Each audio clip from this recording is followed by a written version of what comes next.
Thanks, Dan. We'll check in with you a little later in the show.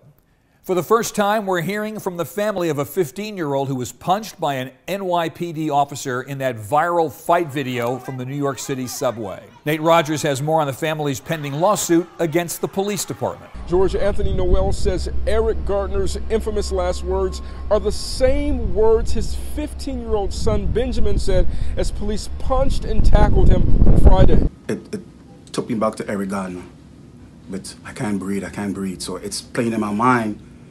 The outcome could have been different. We could have been mourning Ben right now. He could have been dead. The father says it pains him to watch the video, but he wants to get his message of injustice out. Police were breaking up a fight between two teen groups Friday at Brooklyn's J Street Metro Tech Station. Police say one officer was punched. Benjamin's parents say the commotion was in progress when Benjamin made it down to the subway, and he was not among the group fighting. As seen here, after the officer punches one teen, he walks up to Ben and punches him as well. The two battle with several more officers jumping in and knocking Ben to the ground. My son is in a state where right now he's nervous. See the bright lights he can't face. He can't sit in the back of a vehicle.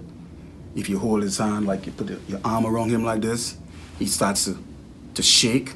According to doctor reports, Ben suffered a concussion, swelling, and several lacerations throughout his body. Today, the family's attorney, Sanford Rubenstein, began initial proceedings for a $5 million lawsuit against the NYPD. The city's law department declined to comment on the case. The NYPD previously said, quote, publicly available video does not show the entirety of the incident. Ben faces multiple charges, including assault on a police officer. And finally, George, according to reports, the officer involved has a history of civilian complaint review board investigations, including excessive force, one which was substantiated. Now, that officer has not been named. The NYPD says he's been placed in a non-enforcement position. In New York, I'm Nate Rogers for Chasing News.